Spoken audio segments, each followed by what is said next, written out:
अस्सलाम वालेकुम नाज़रीन, प्रोग्राम दुख और सुख के साथ में हूँ आपका होस्ट तंजील चौधरी, साथी होस्ट अबू बकर अब्बास। इस टाइम मौजूद हैं हम सेठ बसरू जी की रहशगाह पर, जो अक़लियत विंग साउथ पंजाब के प्रेसिडेंट है और MP भी हैं, जहाँ पर मुल्क भर में पाकिस्तान पीपल्स पार्टी के ज़ेर एहतमाम 57 में योम तसीस के मौका पर तकरीबात मुनक्कद की जा रही हैं, केक काटे जा रहे हैं। वहीं पर जो है यहाँ पर भी अक़लियत बरादरी की जानब से जो है केक भी काटा गया है और यहाँ पर तकरीब भी मुनक्कद की गई है। मेरे साथ इस वक्त सेठ बसरू जी जो MP हैं वो मेरे साथ मौजूद हैं। सेठ साहब बताइएगा, आज की तकरीब के हवाले से क्या कहेंगे? योम तसीस है, 57वीं तकरीब है, इस हवाले से आपका क्या कहना है? आज पूरे मुल्क में पाकिस्तान पीपल्स पार्टी का योम तसीस मनाया जा रहा है।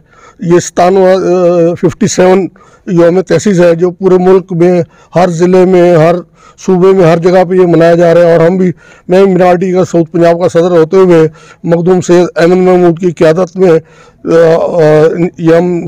योम तसीस मना रहे हैं।